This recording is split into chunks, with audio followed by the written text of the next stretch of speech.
Hello readers, today I want to talk about vocabulary and how many English words have Greek or Latin roots embedded in them, and how you can use that to your advantage. The story of why English has Greek and Latin in it at all is super fascinating to me, and if I allowed myself I'd go off on a big old tangent about it, but let's save that for another time.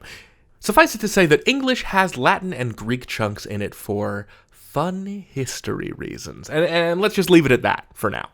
I'm not going to say that you need to be able to speak modern Greek or read ancient Latin in order to understand English, but many complicated words are made up of little language building blocks that we can break apart using the power of understanding. That was cool, right? I'm cool. I'm going to introduce some vocabulary about vocabulary now, so brace yourselves. There's this idea of a root word. Take the word dent, which is Latin for tooth. From that root word, we can get the adjective dental, which means about teeth, or the noun dentist, which means a person who specializes in teeth, or the noun dentures, which are false teeth. That's what a root is. Now, you can also combine roots to make words. The word phot is Greek for light. The root graph comes from the Greek for writing. You put those together, you get photograph, or writing with light. It's kind of poetic, isn't it? To this understanding, let us add the idea of an affix. Affixes aren't words or roots, but they are word particles that convey meaning. Maybe you've heard of prefixes and suffixes. If you have, these are both types of affixes. Prefixes attach at the front end of a word, whereas suffixes attach at the back end. An example of a suffix would be logi, meaning the study of or the science of. So we can make a bunch of words with logi, like biology.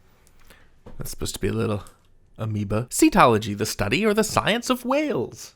Anthropology, the study of human beings. Cosmology, the study of the universe. So if you see a logi, it's going to be some kind of science or specialized area of study. A good example of a prefix would be the Greek para, which means alongside. So a paralegal is someone who works alongside lawyers, a paramedic works alongside doctors, and if your house is haunted, you don't need a normal pest control expert to get rid of the ghost, you need a paranormal pest control expert, one that is alongside, but not within, normalcy, and thus, you call the Ghostbusters. So what does all of this mean for you as a reader? Well, when I encounter a word I don't understand, it's like I had been walking down a hallway and was suddenly confronted with a locked door. It's frustrating. But the magic, the power of studying roots, prefixes, and suffixes is that when you master a small handful of them, you suddenly become the proud owner of a ring of keys. Doors fling themselves open for you.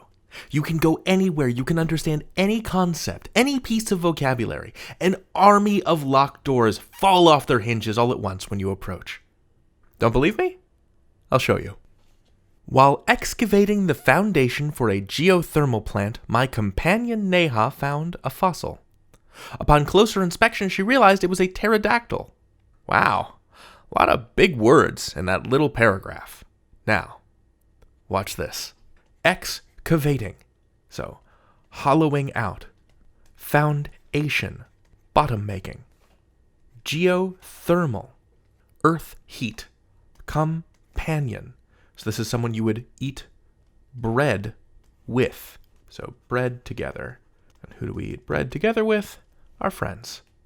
Inspection, looking in or closer. And pterodactyl. Pter means wing. Dactyl means finger. It is a prehistoric winged reptile. So, while she was digging in the ground to prepare the bottom of a plant that gets electricity from the heat of the earth, my friend Neha found a fossil. When she looked at it closely, she realized it was a flying reptile with fingery wings. Do you see what I mean about keys? Studying roots and affixes gives me the power to look at those words and crack them apart. You're not so big now, vocabulary word. You have no power over me. Studying roots, prefixes, and suffixes will give you that same power. I promise you it is awesome. Like literally, it fills me with a sense of awe. The power is yours for the taking. You can learn anything. David out. Okay, are we doing those fun history reasons, though? Okay, the short version is that first the Romans, then some Vikings, then some French Vikings invaded the island of Great Britain a bunch of times over the last 1,500 years, shaping the language and making what I like to call French-shaped dents in the Germanic structure of English. English is a Germanic language, French is a Romance language, meaning not that it is full of love, but that it is an offshoot of Latin, or, Roman. French took root in 11th century English and merged with it, grafting an enormous amount of Greek and Latin vocabulary onto a German rootstock. We often reach for Latin and Greek compounds when we compose new words, which is why we say television in English, which comes from the Greek tele, meaning far away, and the Latin videre, meaning to see. If we reached for Germanic roots to make new words, we'd call a television a Farseer, because indeed, that's what the word is in German. Fernsehen. So, why do we have Greek and Latin in our vocabulary? Because England was colonized by French speakers almost 1,000 years ago. Imagine what English will sound like in another 1,000 years. Anyway, thanks for coming on this tangent with me. David out, for real this time. Bye.